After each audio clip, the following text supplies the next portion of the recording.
रातें खून जमाने वाली ठंड पड़ रही थी। जंगल की झाड़ियों से घिरा हुआ डाक बंगला काफी दिन में जितना सुंदर दिखता था, उतना ही इस रात के कोहरे में भयंकर नजर आ रहा था। डाक बंगला या यूं कह लीजिए सरकारी गेस्ट हाउस, जहां सरकारी कर्मचारी, नौकरशाह और मंत्री लोग रुक सकते हैं। उस रात मनमोहन अपनी बीवी अनु, बेटे रवि और बेटी जीविका के साथ वहां रुकने आया होता है। वो एक आम आदमी होता है, इसलिए भुगतान भरकर वो वहां ठहरता है। अब कोई गेस्ट हाउस नजर ही नहीं आ रहा है मुझे, इसीलिए यहाँ आना पड़ा। माफ करना रवि बेटा। क्या पापा आप भी? ये डाक बंगला कितना खौफनाक नजर आ रहा है। इसमें हम अगले 2 दिन कैसे बिताएंगे? रवि बेटा, कॉलेज का लास्ट ईयर चल रहा है तुम्हारा। इतने बड़े हो गए हो फिर भी इतना डरते हो। अब हम भी क्या करें। अगले 2 दिनों तक इस गांव से बाहर मौसम खराब होने की आशंका है, और साथ ही भूकंप आने की भी। अरे मेरे डरपोक भाई, तुम कब सुधरोगे। अरे उल्टा इस डाक बंगले की खूबसूरती को देखो ना, यहाँ की शांति में कितना सुकून है। उफ। चुप रहो जीविका।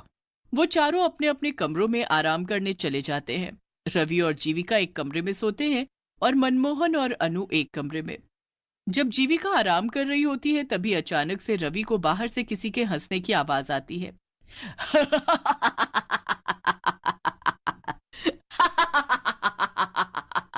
मेरे पास आओ, आओ, आओ मेरे पास, आओ।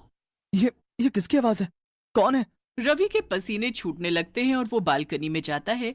तभी उसे वहां कोई नीचे नहीं दिखता है, और ना ही दूर दूर तक जंगल में कोई नजर आता है। यहाँ तो दूर दूर तक कोई नजर नहीं आ रहा है। फिर ये आवाज किसकी थी? भू। जीविका, तुम पागल हो क्या? ऐसे कोई करता है क्या? मैं कितना डर गया एक पल के लिए। सॉरी, मैं तुम्हें बस इतना कहना चाहती हूँ कि तुम अपने मन में से इस डर को भगा दो। ये जगह दिखने में जितनी हॉन्टेड है, उतनी असल में है नहीं यार। थोड़ी देर बाद वो चारों खाना खाने नीचे आते हैं। तभी एक बूढ़ी काकी उन्हें खाना परोसती है। मैं झूठ क्यों बोलूंगा? मैं सच कह रहा हूँ। ये डाक बंगला सही नहीं है। मैंने अपने कानों से उस औरत की आवाज सुनी है। चुप करो यार भाई, मैं भी वही थी, तुम भी वही थे, तो उस औरत की आवाज सिर्फ तुम्हें ही क्यों सुनाई दी। मेरे कानों में क्या हड़ताल हो गई थी, हाँ? शट अप जीविका। हाँ बेटा, इतना मत घबराओ। लेकिन पापा। रवि बेटा, जैसा तुम सोचोगे वैसा ही तुम्हें महसूस होगा। तुम बार बार उसी बारे में सोचोगे तो तुम्हें वही सब नजर आएगा, वही महसूस होगा बेटा। चुपचाप खाना खाइए, वरना ठंड में जल्दी ठंडा हो जाएगा। वैसे भी डाक बंगले की दीवारों को शांति पसंद है, हल्ला नहीं। अ, जी जी काकी। सभी खाना खाकर सो जाते हैं, लेकिन रवि को रात को नींद ही नहीं आती। वो हर वक्त बस उस आवाज के बारे में ही सोचता है। तभी उससे कमरे का दरवाजा अपने आप धीरे धीरे खुलते हुए दिखाई देता है। ये क्या? ये दरवाजा अचानक से कैसे खुल रहा है? ये सब क्या हो रहा है? दरवाजा अपने आप खुल जाता है और रवि बिस्तर से उठकर हिम्मत जुटाते हुए दरवाजे के पास जाता है। तभी वो एक काले साए को फौरन सीढ़ियों से नीचे की तरफ भागते हुए देखता है। ये देख रवि की सांसें तेज और कलेजा कांपने लगता है।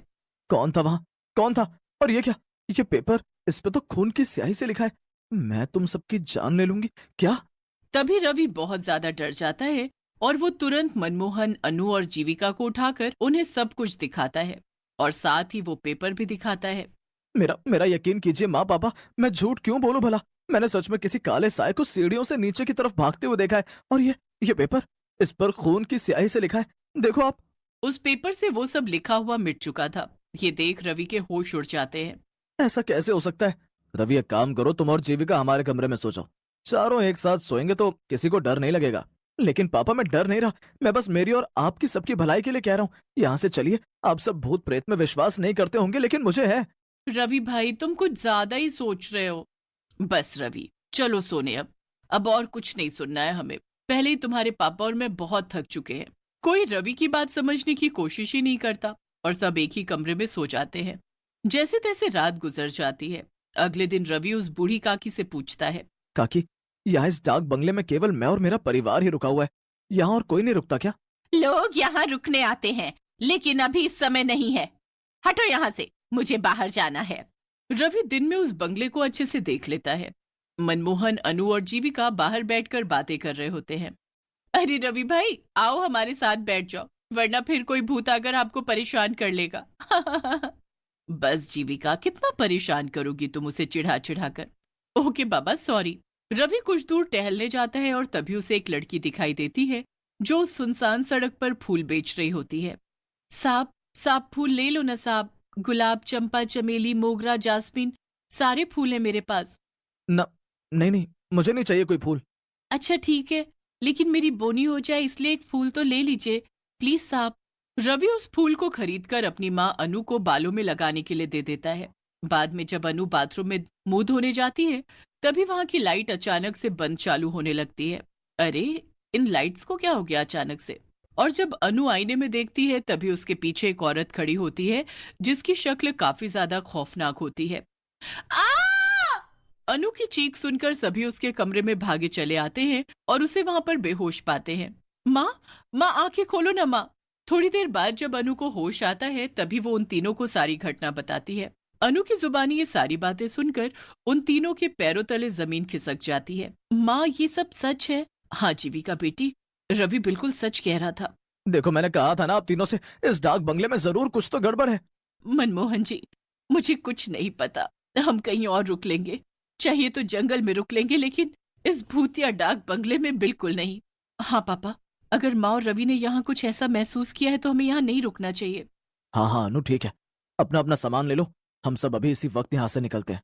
चारों अपना सामान पैक करके वहां से निकलने लगते हैं, लेकिन तभी वहां डाक बंगले के मुख्य दरवाजे पर वो बूढ़ी काकी खड़ी हो जाती है। काकी, हमें जाने दीजिए, हमें अब यहाँ नहीं रहना है। नहीं कहा ना, एक बार जब कोई इस डाक बंगले में आ जाता है तो वो फिर से वापस नहीं जा पाता। नहीं, आप हमें यहाँ जबरदस्ती रुकने के लिए नहीं कह सकती काकी, हमें जाने दीजिए प्लीज। मतलब ये कि तुम सब अब हमेशा हमेशा के लिए यहीं पर रहोगे, इंसान बनकर नहीं बल्कि भूत बनकर। उतने में अचानक से वो बूढ़ी काकी अपने भूतिया रूप में बदल जाती है और वहां आसपास सभी भूत इकट्ठे हो जाते हैं। ये सब देखकर चारों की रूह कांप उठती है और रोंगटे खड़े हो जाते हैं। नहीं, बचाओ! वो चारों भागने की कोशिश करते हैं, लेकिन उनके पैर नहीं हिल पाते हैं और वो जमीन से चिपक कर रह जाते हैं। नहीं, हमने यहाँ रुककर बहुत बड़ी गलती कर दी, हमें यहाँ रुकना ही नहीं चाहिए था। बचाओ! ये हमारे पैरों को क्या हो गया, ये हिल क्यों नहीं रहे? हमें बख्श दो, हमें जाने दो यहाँ से, जाने दो, हमें जाने दो। नहीं, कहा था ना मैंने। अब तुम सबका अंत तय है, तुम सब भी हम भूतों की बिरादरी में शामिल हो जाओगे आज। ये तो वही फूल वाली लड़की है। यही तो इस डाक बंगले का नियम है, एक बार जो यहाँ पर आया वो वापस जिंदा नहीं लौट पाता, उससे तो मरना ही पड़ता है। ये सब मैंने शुरू किया था, क्योंकि कई सालों पहले इसी डाक बंगले में काम करते करते एक गेस्ट ने मेरी जान ली थी, क्योंकि मैंने उसे सोने की तस्करी करते हुए पकड़ लिया था और मैं उसका जुर्म पुलिस को बताऊं, इस डर के कारण उसने मुझे मार दिया, क्योंकि सभी इंसान ऐसे ही होते हैं, मतलबी और बुरे। सारे भूत अब उन चारों के पास आने लगते हैं और चारों काफी ज्यादा घबरा जाते हैं, लेकिन तभी हम यहाँ से भाग तो नहीं सकते, लेकिन अपने मुंह से भगवान को याद तो कर सकते हैं। माँ, पापा, जीविका, हनुमान जी ही अब हमें बचा सकते हैं। वो चारों एक साथ हनुमान चालीसा बोलना शुरू कर देते हैं। जय हनुमान ज्ञान गुण सागर, जय कपीस तिहु लोक उजागर, रामदूत अतुलित बलधामा, अंजनी पुत्र पवन सुत नामा। बंद करो, बंद करो। हनुमान चालीसा सुनकर सभी भूतों के कानों से खून निकलने लगता है और सभी एक के बाद एक खत्म होने लगते हैं।